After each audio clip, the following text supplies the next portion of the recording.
We had one flight get delayed, but he got here this morning, so we're all here in County. So what time did everybody arrive yesterday? Or what time did y'all gather and have a team function? 7 o'clock was the first team meeting, which Gary Stokin and his crew from the Chick-fil-A Peach Bowl welcomed us, and we went over some expectations of the week, and then they issued some Christmas gifts to our kids on behalf of the Chick-fil-A Peach Bowl. And we had a little Christmas dinner together, which was involved the entire travel party. It was a neat night. It was good.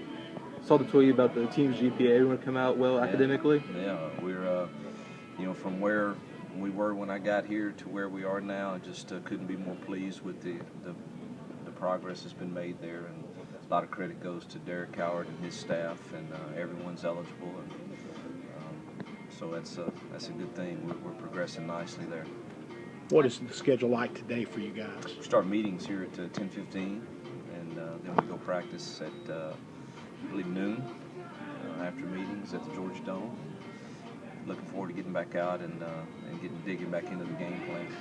Have you gotten a chance to visit with Gary and anybody from TCU yet, or do you expect that later in the week? Yeah, tonight we'll have our first function, I think, where we'll be together, the welcome party at the College Football Hall of Fame, and I've texted with him several times. I asked him if he could text him and said, could you possibly give us a Christmas gift of just staying at one base look the entire time on defense? He didn't agree to do that. He thought it was funny, though. And describe just, obviously bowl season is just how it is, what a long period of time between games, but keeping that momentum, keeping guys ready to go. That's always an interesting concern we coaches have because of the off time. It's almost like you're starting over again. You're never quite sure what that means for each individual that's on the team. But I think playing an opponent of the quality of TCU in one of the New Year's Six helps hold the attention. We'll see how practice goes today. I think that'll give me a good sign, kind of where we are mentally. Is there kind of an extra pep in the guys' step compared to previous bowl games? Being on this kind of stage. I think I'll know more after practice today. It's hard for me to answer that right now. Last night we enjoyed it. No one left the hotel. We just hung out together, played in the game room. Families watched movies. It was, but that was all fun and neat. But it was really hard to judge exactly where we are as far as our preparation for the game. And I know you talked about Gary from the Nike trip. When did y'all kind of meet there? And I guess how long have y'all known each other? Well, I've known of Gary for a while, and when I was at Arkansas State, we actually talked, and there was a couple of guys that were on his staff that had interest in joining me there. So we talked through that some, and got to know him kind of for who he is as a man, which I have great respect for. Then on the Nike trip, we hung out quite a bit, played some golf together, and my wife and his wife hit it off, and they're just good people, and obviously a quality coach. And being back in Atlanta, you're here at the beginning of the season. What's it like to be back? Well, it's the last year we started in Nashville, ended in Nashville, and with both 2 wins. So maybe that's a good sign. We can finish where we started this year in the same fashion. It would be a tremendous win against what I consider to be a top 4 or 5 program this year, and would certainly give us a lot of momentum going into the off season, getting ready for next year. And a lot of talk, obviously, about the offense versus your defense. Just give us a little kind of overview of TCU's offense, what you're looking out for. Well, it's very good schematically to begin with, but then you add to it the players, in particular the receivers and the quarterback. It's just very difficult to stop. No one's really done that.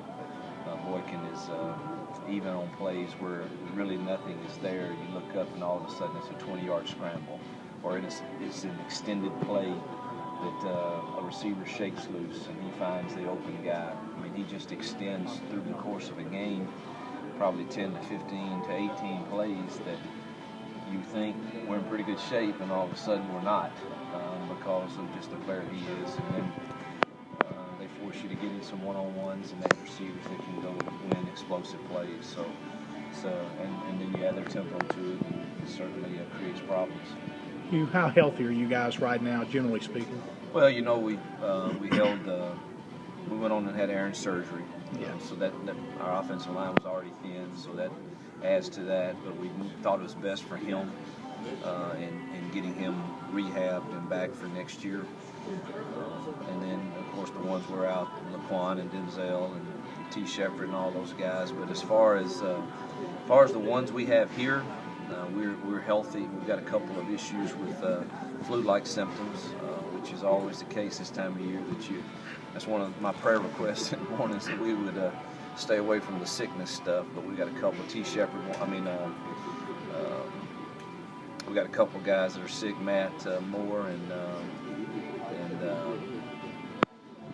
Kendarius Webster.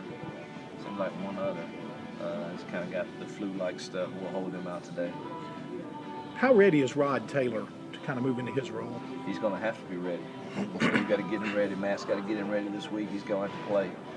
With us pulling Aaron out, Rod's got to go every snap pretty much. So he'll make some mistakes, but he is a tremendous athlete, and we think he's got a bright future.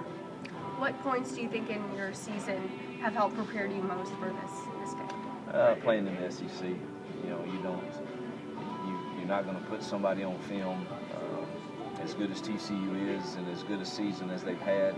You're not going to put them on film and be in awe of their talent at every position, because you've seen that throughout the SEC West grind that we go through. That doesn't mean that we've played better teams, because as a team, this team is really, really good in TCU. But when you're blocking the defensive lines in this league and running routes against the DBs in this league and the running backs and the offensive line, you're not going to put anybody on film that you're just overwhelmed with. So, but as a team, they're very, very good.